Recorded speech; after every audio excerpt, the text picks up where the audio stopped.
அரசியல் ஆன்மம் நிகழ்ச்சிக்கு உங்களை வரவேற்பது நான் ஹசீஃப். நேற்றைய தினம் சேலத்தில் நடைபெற்ற தேர்தல் பிரச்சார கூட்டத்தில் கலந்து கொண்ட மத்திய அமைச்சர் நிதின் கட்கரி சேலம் சென்னை இடையிலான இந்த 8 வழி சாலை திட்டத்தை நிறைவேற்றுவோம் என்ற கருத்தை தெரிவித்திருக்கின்றார். அந்த கூட்டத்தில் இந்த திட்டத்தை எதிர்க்கக்கூடிய பாமகவின் நிறுவனர் டாக்டர் ராமதாஸ் அவர்களும் கலந்து கொண்டிருக்கின்றார். ராமதாஸ் முன்னிலையில் நிதின் கட்கரி இது போன்ற ஒரு கருத்தை தெரிவித்திருப்பது அதிமுக கூட்டணியில் பாஜக ஒரு குழப்பத்தை ஏற்படுத்த விரும்புகின்றதா என்ற கேள்வியை எழுப்பியிருக்கின்றது. அது குறித்து இன்றைய தினம் விவாதிக்க இருக்கின்றோம். நம்முடைய அரங்கத்தில் அதிமுகவை சேர்ந்த குரலார் கோபிநாதன் அவர்கள் இணைந்திருக்கின்றார். அதே போல மார்க்சிஸ்ட் கம்யூனிஸ்ட் கட்சியை சேர்ந்த அருணன் அவர்களும் இணைந்திருக்கின்றார். உங்கள் இருவரையும் வரவேற்கின்றேன்.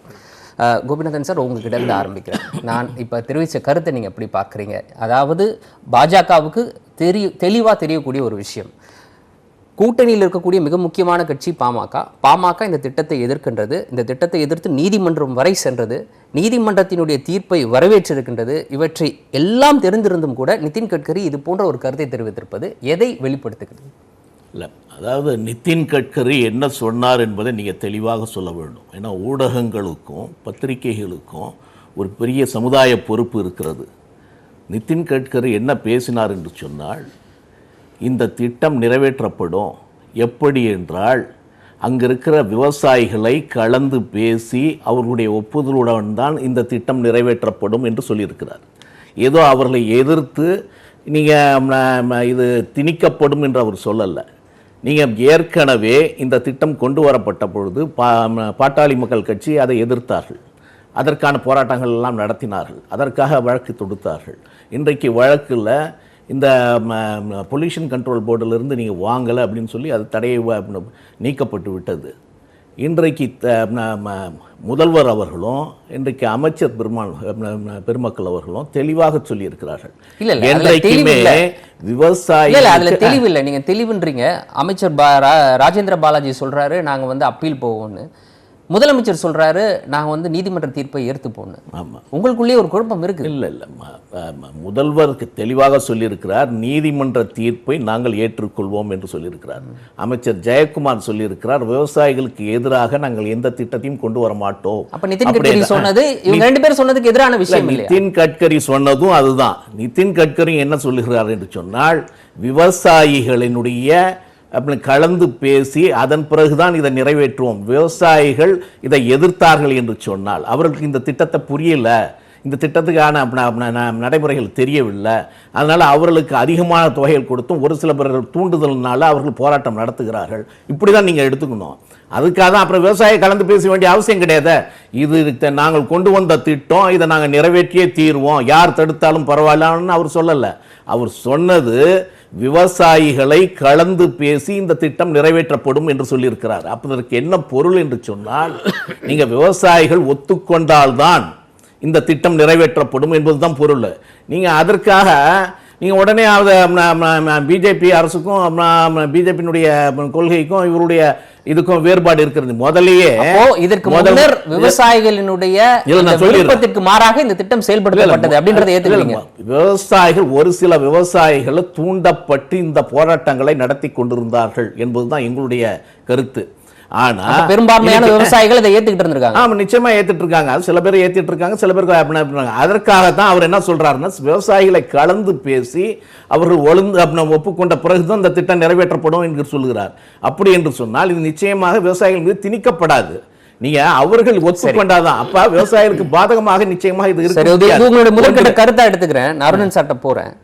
இப்போ கோபிநாதன் சொல்லக்கூடிய அந்த கருத்தை நீங்க எப்படி பார்க்கிறீங்க? நிதின் கட்கரியினுடைய கருத்து அப்படின்றது முதலமைச்சர் வெளிப்படுத்தக்கூடிய கருத்து ஒத்துப்போகக்கூடிய கருத்து அப்படின்றாரு. முதலமைச்சர் சொல்றது, ராஜேந்திர பாலாஜி அவர்கள் சொல்றது, நிதின் கட்கரி சொல்றது எல்லாம் ஒண்ணுதான் அப்படின்றாரு. இதை எப்படி பார்க்குறீங்க? அப்படி ஒண்ணுதான்னு பாமக தலைவர்கள்லாம் ஒத்துக்கிறாங்களான்னு கேட்கணும் முதல்ல. ஏன்னா இந்த திட்டம் தேவையற்றது, இது விவசாயிகளை பாதிக்கக்கூடியது, இதை நாங்கள் அனுமதிக்கவே மாட்டோம் என்று குறிப்பாக அன்புமணி ராமதாஸ் மிக அழுத்தமாக பேசி வருகிறார். பல பேர் வழக்குக்கு போனாங்க, அதில் மனு போட்டவங்களில் பாமக குறிப்பாக அன்புமணி ராமதாஸ் அவங்களும் ஒருத்தங்க. இந்த திட்டமே மோசடிவே கூடாது என்பது தான் பாமகவின் நிலைப்பாடு. வினோதமான விஷயம் என்னன்னா, பாமக தலைவர் ஐயா ராமதாஸ் அவங்கள வச்சுக்கிட்டு அதே மேடையில் அவர் என்ன சொல்கிறாருன்னா, நீதிமன்றம் இந்த திட்டத்துக்கு எதிராக தீர்ப்பு சொன்னாலும் அவர் வாக்கியத்தை அவர் முழுசாக சொல்லணும்னாரு.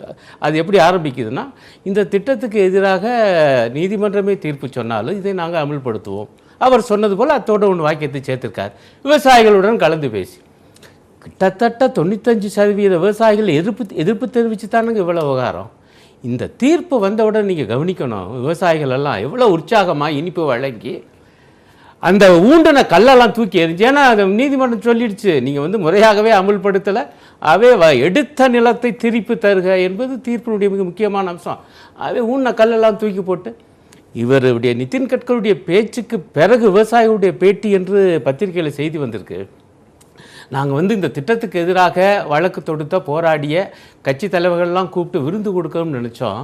ஆனால் பாஜகவுடைய இந்த அமைச்சர் பேசிய பேச்சு அந்த விருந்தில் விஷத்தை கலப்பது போல் இருக்குது என்று ஒரு விவசாயி பேட்டி பத்திரிகைகள் இன்றைக்கி வந்திருக்கு. சரி, அதுவே எனக்கு என்ன புரியல, எல்லாமே ஒன்று தான் என்றால் நிதின் கட்கரியே ஏற்றுக்க மாட்டார். ஏன்னா அவர் சொன்னது ஒரு முக்கியமான அம்சம். ராஜேந்திர பாலாஜி முதல்ல அப்படி சொன்னார், பிறகு முதலமைச்சர் அதை மாற்றிக்கிட்டார். நம்ம உண்மையை சொல்லணும்ல, இல்லை நாங்கள் நீதிமன்ற தீர்ப்பை அமுல்படுத்துவோம். இதை வரவேற்றிருக்கார் யார்? அன்புமணி ராமதாஸ். இந்த தொனிக்கும் நிதின் கட்கரியுடைய இந்த பேச்சு ஒன்றா? எப்படி ஒன்றுங்கிறாரு நண்பர்? அவர் சொல்கிறது அவருடைய கருத்து தான். ஆனால் யதார்த்த உண்மை என்னன்னா ரெண்டும் முற்றிலும் வேறுபட்டது. ஒரு அகந்தையோடு மத்திய அமைச்சர் பேசியிருக்கார். சரி, நீங்கள் என்ன ராமதாஸே பக்கத்தில் இருந்தாலும் பரவாயில்ல, இந்த திட்டத்தை நிறைவேற்றும், இது ஒரு நல்ல திட்டம், இதுதான் அவங்களுடைய நிலைப்பாடு. சரி, இப்போ போனா போது விவசாயிகளோட பேச்சுவார்த்தைக்கிறார். விவசாயிகளோட எத்தனை முறை பேசியாச்சுன்னு நீங்களே சொல்லியிருக்கீங்க. அந்த விவசாயிகள் அப்படி பேச வேண்டிய தேவை என்ன இருக்கு? ஏன்னா இப்போ ஒரு தேர்தல் காலத்துல மற்ற கட்சிகளை அரவணைத்து போகணும் அப்படின்றது ஒரு சாதாரணமா எல்லாருக்கும் தெரியக்கூடிய ஒரு அடிப்படையான விஷயம். இதையும் மீறி நிதின் கட்கரி இப்படி பேசுறாருன்னா அவருடைய எண்ணம் என்னவா இருக்கும்னு நீங்க நினைக்கிறீங்க? இல்லை, அதுதான் அந்த அகந்தைங்கிற வார்த்தையை பயன்படுத்துறேன். நாங்கள் இதை பற்றியும் கவலைப்பட மாட்டோங்க. அது தமிழக மக்கள் ஓட்டு போட்டாலும் சரி போடாட்டியும் சரி பாஜக அதிமுக கூட்டணிக்கு நாங்கள் எங்கள் நிலைப்பாடு 8 வழிச்சாலையை அமுல்படுத்தியே தீருவோம். அதை கூட்டணியில் இருக்கக்கூடிய பாமக எதிர்த்தாலும் கவலை இல்லை. கூட்டணியில் இருக்கக்கூடிய முதலமைச்சரே நீதிமன்ற தீர்ப்பை அமுல்படுத்துவோம் என பேசினாலும் கவலை இல்லை. பாஜக நிலைப்பாடு இதுதான் என்றால் அதில் அவங்க இருக்கக்கூடிய அந்த பெரிய அண்ணன் மனோபாவம் தான் வெளிப்படுகிறது. அது அதிமுகவுக்கும் பாமகவுக்கும் தான் சிக்கல். சரி, கோபிநாதன் சார், உங்ககிட்ட இந்த கேள்வியை முன் வைக்கிறேன். சார்ட்ட முன் வச்ச அந்த கேள்வி தான். ஒரு கூட்டணிக்குள்ளே இருக்கக்கூடிய கட்சிகளுக்கு பல்வேறு கருத்துக்கள் இருக்கலாம். அதில் ஒத்த கருத்து இருக்கக்கூடிய விஷயங்களை வெளிப்படையாக எல்லா கட்சிகளும் பேசும். ஒரு கட்சிக்கும் மற்றொரு கட்சிக்கும் இருக்கக்கூடிய முரண்பாட்டை குறிப்பாக அந்த தேர்தல் சமயத்தில் அட்லீஸ்ட் பேசாமல் இருப்பாங்க. அப்படி இருக்கும்போது நிதின் கட்கரி இப்படி வெளிப்படையாக இந்த விஷயத்தை சொல்கிறதுக்கு, நீங்கள் சொல்கிற மாதிரி மக்களோட கருத்தை கேட்டு தான் திட்டத்தை செயல்படுத்தணும்னு அவர் சொல்லியிருக்காருன்னு கூட வச்சுக்கலாம். ஆனால் பாமகவை பொறுத்த வரைக்கும் இந்த திட்டமே தேவையில்லைன்னு சொல்கிறாங்க. நீங்கள் என்ன மக்கள் கருத்தை கேட்குறது? திட்டமே தேவையில்லைன்ற சொல்லக்கூடிய ஒரு கட்சியை முன் வச்சுட்டு இப்படி சொல்கிறது அப்படின்றது பாஜக அந்த பெரிய அண்ணன் மனப்பான்மை அருணன் சார் சொன்ன மாதிரி வெளிப்படுத்துதா? அதிமுக நாங்க சொல்றதெல்லாம் கேட்கக்கூடிய ஒரு கட்சி, நாங்க சொன்னா கேட்டுக்கும், இவங்க எம்பாரஸ் ஆனா எனக்கு என்ன அப்படின்ற மாதிரி ஒரு நிலைப்பாட்டில் அவர் பேசியிருக்கிறார். அதாவது இதுல ஒரு பெரிய நன்மை இருக்கிறது. மக்கள் அதை தான் பார்க்குறாங்க. அதாவது எந்த கட்சியுமே மக்களை ஏமாற்றி ஓட்டு வாங்குவதை அவர்கள் விரும்பவில்லை. நீ மக்களிடம் உண்மையை சொல்ல வேண்டும். நீங்கள் இன்றைக்கி ஓட்டு வாங்கிறதுக்காக ஒன்றை சொல்லிவிட்டு மறுநாள் அதை மாற்றி பேசக்கூடாது.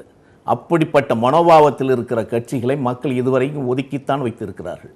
நீங்கள் ஒவ்வொரு காலகட்டத்திலும் நீங்கள் சத்துணவு கொண்டு வருகிற பொழுது புரட்சித் தலைவர் எம்ஜிஆர் கொண்டு வருகிற பொழுது அது கடுமையாக எதிர்த்தவர் இவர் பிச்சைக்காரர்களாக ஆக்குகிறார் என்று கருணாநிதி பேசினார். ஆனால் அதன் பிறகு வந்த பிறகு மக்களிடையே இருந்த செல்வாக்கை பார்த்துவிட்டு அதன் பிறகு நான் அதை ஏற்றுக்கொள்கிறேன் என்று சொன்னார். அது மாதிரி எப்பொழுதுமே உங்களுடைய திட்டங்கள் மக்களுக்கு நன்மை செய்யுமா செய்யாதா என்பதை தான் பார்க்க வேண்டும். அப்படி ஒரு திட்டத்தை அவங்க கொண்டு வந்திருக்கிறதாக சொல்கிறார்கள். அதை இந்த கூட்டணியில் இருக்கிற ஒரு கட்சி இந்த திட்டம் விவசாயிகளுக்கு எதிரானது, அதனால் அதை நாங்கள் நிறைவேற்ற மாட்டோம் என்று அவர்கள் சொல்லி வழக்குகளும் போட்டாங்க. இப்போ அவர் என்ன சொல்கிறாருன்னா, அதுதான் நான் திரும்ப திரும்ப சொல்கிறேன், என்னன்னா இது எல்லாருக்குடைய ஒரு பொறுப்பு இருக்கிறது. ஏதோ அவர்கள் எதையும் மறைச்சி பேசல. நிதின் கட்கரி தெளிவாக சொல்லியிருக்கிறார், இந்த திட்டம் நல்ல திட்டம், விவசாயிகளுக்கு பயன்படுகிற திட்டம், அவர்களுக்கு அது சந்தை விலையை விட அதிகமான இது கொடுக்குறோம், காம்பன்சேஷன் கொடுக்குறோம். இருந்தபோது இதை எதிர்க்கிறார்கள். எனவே அவர்களிடம் கலந்து பேசி என்ற வார்த்தைக்கு பல அர்த்தங்கள் இருக்கிறது. அவர்களுடன் சேர்ந்து இந்த திட்டத்தை என்னுடைய முக்கியத்துவத்தை சொல்லி அவர்களிடம் அவர்கள் ஒப்புக்கொண்டால் இந்த திட்டம் நிறைவேற்றப்படும். அப்படிலாம் நிச்சயமா அதுதான் நாங்கள் சொல்லியிருக்கிறோம். என்னன்னா எந்த திட்டமுமே மக்களுக்கு எதிரான திட்டத்தை நாங்கள் ஏற்க போவதில்லை, அதை நாங்கள் எதிர்த்து தான் தீர்வோம். அதனால மக்கள் அதுதான் இவரும் சொல்லியிருக்கிறாரு, முதல்வர் அவர்களும் சொல்லியிருக்கிறாரு. இன்றைக்கு அந்த தீர்ப்பு வந்த பிறகு சரி, நீங்க சொல்ற மாதிரி நிதின் கட்கரி மக்களோட கலந்து பேசி இந்த திட்டத்தை செயல்படுத்தணும்ன்ற எண்ணம் இருந்தாலும் அந்த திட்டம் இந்த மக்களுக்கு முக்கியமான ஒன்று, தேவையான ஒன்று அப்படின்னு அவர் யோசிச்சிருந்தாலும் கூட மாறுபட்ட கருத்து இருக்கக்கூடிய ஒரு சூழல்ல முக்கியமான கட்சியினுடைய அந்த தலைவரை வச்சுட்டு ஏன் இதை பேசணும், இதை இன்னொரு வழியில பேசலாமே அப்படின்னா அந்த அந்த பேசணும்ன்ற எண்ணம் அவர் எங்க இருந்து வருது? யார் என்ன எதிர்க்க போறா அப்படின்ற மாதிரி அந்த இடத்துல இருந்து வருது. அதான் மறைச்சு பேசுறது. என்னன்னா நீங்க காங்கிரஸே எடுத்துக்கங்க, என்ன பேசுறாங்க, இங்க ஒண்ணு பேசுறாங்க, அங்க ஒண்ணு பேசுறாங்க. நீங்க அவங்களுடைய அறிக்கையில் என்ன, தேர்தல் அறிக்கையில் என்ன சொல்லியிருக்காங்க, நாங்கள் நீட்டு திட்டத்தை எடுத்து விடுவோம், அதற்கு சப்ஸ்டியூட்டாக இன்னொரு தேர்வை வைப்போம், அந்த தேர்வு அந்த ஒரு காம்படிட்டிவ் அத்தாரிட்டியை தயாரிக்கும், அதன் பேரில் அது நடக்கும் என்று சொல்லிவிட்டு மேடையில் என்ன சொல்றாரு, நீட்டு திட்டத்தை ரத்து செய்து விட்டோம் பொய் சொல்றாரு.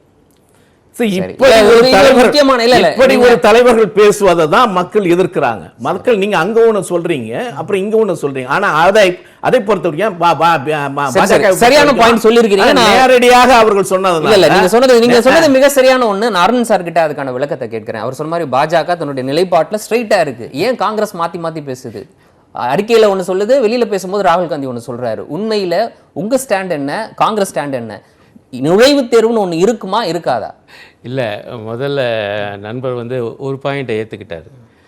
பாஜக அவங்க நிலைப்பாட்டை சொல்றாங்க ஐயா, வெளிப்படையா சொல்றாங்க. என்னுடைய கேள்வி, அந்த நிலைப்பாட்டை பாமக ஏற்காது என்பதுதான். அந்த நிலைப்பாட்டை அதிமுக ஏற்குதா இல்லையான்னு அவர் தான் சொல்லணும்.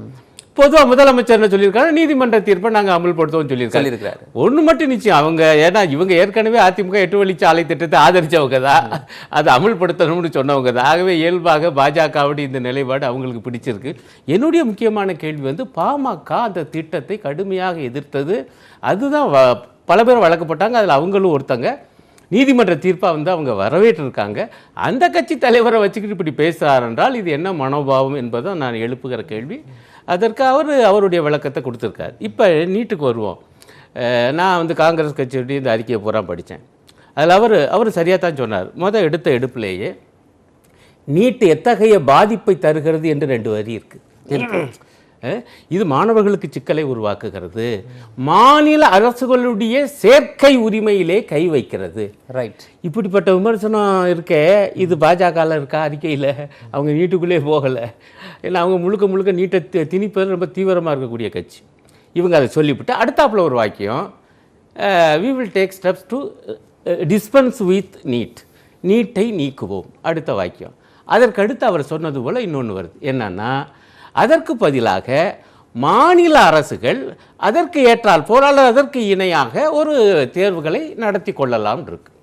நான் என்ன கேட்குறேன், ஒரு அகில இந்திய கட்சி அகில இந்திய அளவிலான நீட்டு வேணாம்னு சொன்னதே தமிழக மக்கள் கிடைத்த ஒரு வெற்றி.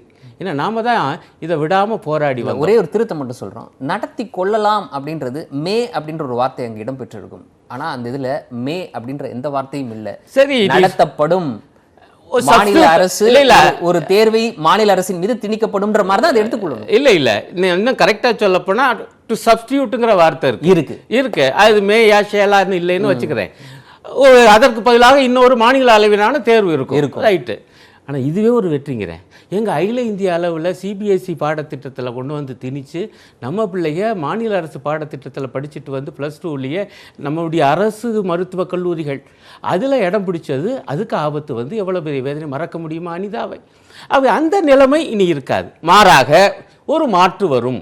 அது ஏன் அவங்க சொல்கிறாங்க நான் புரிஞ்சுக்கிறேன்னா, சில மாநிலங்கள் நீட்டு வேணுங்குது. அதான் ஒரு அகில இந்திய கட்சிக்குள்ள சிக்கல். அவங்க சொல்ல வேணுங்கிற ஆள் வச்சுக்கையா, வேணாங்கிற ஆள் அதுக்கான ஒரு மாற்று ஏற்பாடை வச்சுக்கன்னு. அந்த மாற்று ஏற்பாடுன்னு வரும்போது தமிழகம் சொல்ல உரிமை உண்டு. என்னன்னா, எங்களுக்கு மாற்று எது தெரியுமா, +2 எக்ஸாம் தான்யா. எங்களுக்கு மாற்று எது தெரியுமா, +2ல் என் பிள்ளை பெறுகிற மதிப்பெண் தான் என சொல்லக்கூடிய ஒரு வாய்ப்பு இருக்குங்கிறேன். அந்த அளவுக்கு இது வெற்றி. அதை வரவேற்காம அதுவும் இதுவும் ஒன்று தான் இப்படி சொல்ல முடியும். எங்க நீட்டை திணிப்போம் என்கிறது பாஜக, நீட்டு வேணாம் என்பது அதிமுகவின் நிலைப்பாடு. ஆனால் இன்னும் பெரிய கூத்து என்ன தெரியுமா, நீட்டு வேணாம்னு மக்கள்கிட்ட சொல்லுகிற அதிமுக எங்ககிட்ட சொல்லவே இல்லைன்னு பாஜக அமைச்சர் PS கோயல் சொல்லியிருக்கார். ஆமா, நீட்டு வேண்டாம் என்று அதிமுக கோரவில்லை. இந்த ஸ்டேட்மெண்ட்டை இதுவரைக்கும் முதலமைச்சரோ துணை முதலமைச்சரோ மறுக்கலங்க. சார் இது ஒரு முக்கியமான மிக முக்கியமான ஒரு விஷயம். நீட்டை பாமக எதிர்க்குது, அதிமுக எதிர்க்குது, எனக்கு தெரிஞ்சு பாஜகவை தவிர உங்க கூட்டணியில் இருக்கிற எல்லாருமே எதிர்க்கிறாங்க. அப்படி இருக்கும் பொழுது ஓப்பனா பியூஷ் கோயல் நீட் நீடிக்கும் அப்படின்னு சொல்றது எதை குறிக்குது சார்? அதாவது முதல்ல நீங்கள் இதை தெரிஞ்சுக்கணும். அதாவது நம்மளுடைய நண்பர் என்ன சொன்னார், தோழர் என்ன சொல்கிறாரு, அப்படி நாங்கள் சொல்லலை. ஒரு ஸ்டேட் கவர்மெண்ட்டு ஒரு நுழைவுத் தேர்வு தேவையில்லை என்பது தான் இந்த கொள்கையே.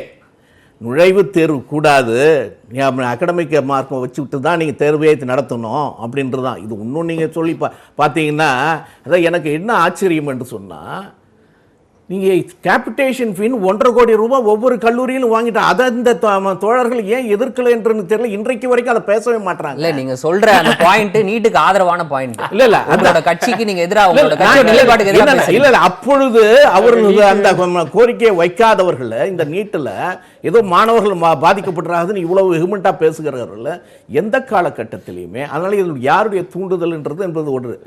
அடுத்தது, நீங்க இந்த தேர்தலில் அவங்க தெளிவாக அவருடைய அறிக்கையில் it will be substituted by a equivalent exam, நீட்டுன்ற பேரை எடுப்போமே தவிர அது ரேட்டுன்னு ஒரு பேர் வச்சுட்டு நாங்கள் பண்ணுவோம், அது ரேட்டுக்காக நடக்கும், அது நீட்டுக்காக நடக்கும், அப்படித்தான் இவர் சொல்லியிருக்கார். It will be substituted by a equivalent exam decided by a competent authority என்று சொல்லுகிறவர்கள் என்ன அர்த்தம்? நீங்க நீட் என்ற பேரை எடுப்போமே தவிர ஒரு எக்ஸாம் நிச்சயமா அதற்கு நிகராகவே அந்த எக்ஸாம் இருக்கும். இன்னொன்னு சொல்றாரு ஒரு தோழர், இது சில மாநிலங்கள் ஏற்றுக்கொள்ளுகிறது, சில மாநிலங்கள் ஏற்றுக்கொள்ளவில்லை அப்படின்னு. நீங்க அந்த மாதிரி அவங்க சொல்லல. It will be given only to the state which accepts this kind of exams அப்படின்னு சொல்லல. It will be implemented to all the states. So அப்படி என்று என்ன அர்த்தம்? நீங்க உங்களுடைய வாதத்தின்படியே வச்சுக்கலாம். மக்களை காங்கிரஸ் பொறுத்த வரைக்கும் இன்னொரு தேர்வை, நீட் இல்லாத இன்னொரு தேர்வை, மாநில அளவில் நடக்கக்கூடிய ஒரு தேர்வை கொண்டு வர்றதுக்காக முயற்சி செய்யுது. அப்படின்னா என்ன அர்த்தம்? பேரை தான் நாங்க மாத்துவோமே தவிர அந்த எக்ஸாம் இருக்கும் அப்படின்றதுதான். சரி, அது உங்களுடைய வாதம், அது உங்களுடைய வாதம். நான் கேட்கிற கேள்வி, நீங்க நீட்டை எதிர்க்கிறீங்க, ஆனா பாஜக நீட்டை ஆதரிக்குது. அதான் என்னோட கேள்வி. ஒண்ணே ஒண்ணு நான் கேட்கிறேன். உங்க முன்னாடி ஓபனா சொல்றாங்க நீட்டை கொண்டு வருவோம். நீங்க ஒரு சட்டம் ஏற்றி அனுப்பி வச்சீங்க. இல்ல நான் குடியரசுத் தலைவர் இல்ல, தயவு செய்து இவங்களுடைய முரண்பட்ட நீங்க இதை பார்க்கணும். அதாவது நீங்க இதை தான் பெருசா எடுத்து பாக்குறீங்க. நீங்க முற்பட்ட சமுதாயத்திற்கு 10% இதை ஒதுக்கி இருக்காங்க. நீங்க கொள்கை அடிப்படையில் இவங்க கூட்டணி சேர்ந்திருக்கிறார்களா? நீங்க முற்பட்ட சமுதாயத்துக்கு 10% ஒதுக்குறேன் அப்படின்னு சொல்லி ஒரு பில்லை கொண்டு வந்தாங்க. அதை காங்கிரஸ் ஆதரித்தது. இன்றைக்கு திராவிட முன்னேற்ற கழகம் அதை எதிர்த்து நீதிமன்றத்துக்கு போச்சு. இன்றைக்கு என்ன, அவங்க இந்த கூட்டணியில் 2 பேருமே இருக்காங்க. அதை பத்தி வாயே திறக்க மாட்டாங்க. என்ன காரணம்? மக்களை ஏமாத்த பார்க்குறாங்க. ஆனால் இந்த கூட்டணியை பொறுத்த வரைக்கும் 2 கட்சியும் தங்களுடைய நிலைப்பாடுல சரியாக இருக்கிறார்கள். நீங்க அப்படி வெற்றி பெற்று நாங்கள் ஆட்சியிலே நாங்கள் பங்கு வகிக்கிற பொழுது நிச்சயமாக ஒரு மினிமம் காமன் ப்ரோக்ராம் நிச்சயமாக வகுக்கப்படும். அப்பொழுது எங்களுடைய நிலைப்பாடு நாங்கள் தெளிவாக சொல்லுவோம். அது மாதிரி இருந்ததுன்னா நாங்கள் விலகிக் கொள்வோம். அப்படிப்பட்ட நிலையில தான் நாங்கள் இருக்கிறோம். அதனால எங்களுடைய நிலைப்பாடை தெளிவுபடுத்துறதுல நாங்கள் தவறுவதே இல்லை. ஆனா காமன் மினிமம் ப்ரோக்ராம் அப்படின்றது போஸ்ட் எலெக்ஷன் கூட்டணி அமையும் பொழுது, அதாவது கூட்டணி, அதுதான் நான் சொல்றேன், கூட்டணியில கூடிய ஒரு விஷயம். நீங்க ஆல்ரெடி அலைன்ஸ்ல இருக்கீங்க. அலைன்ஸ்ல இருக்கும்போது இந்த கண்டிஷனை வச்சிருக்கணும் தான் நீங்க அலைன்ஸ்ல சேர்ந்திருக்கணும். கூட்டணியில கொள்கை ரீதியாக நீங்க கூட்டணி வச்சிருந்தீங்கன்னா இன்னைக்கு தோழர் இங்க உட்கார்ந்து இருக்க முடியாது. இன்றைக்கு இங்கே இந்த மாதிரி நீ இன்னும் கொஞ்ச தூரம் 500 மைல் தாண்டினாங்கன்னா வேற மாதிரி நீங்க ராகுல் காந்தி இந்த நாட்டை எடுக்கிறாருன்னு அங்க பேசிட்டு இருக்காங்க. சரி சார், உங்களோட கேள்வி. இதே மார்க்சிஸ்டுகள் அங்க என்ன பேசிட்டு இருக்காங்க? கண்டிப்பா அந்த கேள்வி நான் அவர்கிட்ட முன்வைக்கிறேன். அதனால ஒரே ஒரு கேள்வி கேளுங்க. காவிரியை பொறுத்த வரைக்கும் நமக்கு என்ன இது நிலைப்பாடு இருக்கு?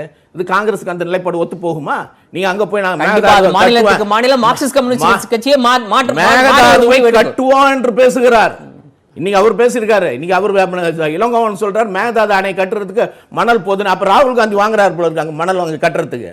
மேகதாது கட்டுவோம் என்று பேசினால் என்ன அர்த்தம்? சரி சரி, அப்ப நீங்க காவிரி இந்த கலைப்போம் என்று பேசுகிறார். ஆணையத்தை கலைப்போம் அப்படின்னா அங்க ஒண்ணு இங்க ஒண்ணு, அதை தான் மக்கள் நான் கேட்ட விரும்புகிறார்கள். கேள்விக்கு இன்னும் பதில் வரல. அதிமுகவை பொறுத்த வரைக்கும் நீட் வேணுமா வேணாமா? நிச்சயமாக வேண்டாம். வேண்டாம், அதான் உங்களுடைய முடிவு. ஆனா பாஜக உங்க மேல தெளி- திணிக்குது, அதை நீங்க வேற வழி இல்லாம எதிர்க்கணும். திணிக்கவே இல்லைங்க, திணிக்கவே இல்லை. எங்களுடைய ஒரு நிலைப்பாடை நாங்க உங்கள்கிட்ட சொல்லியிருக்கீங்க.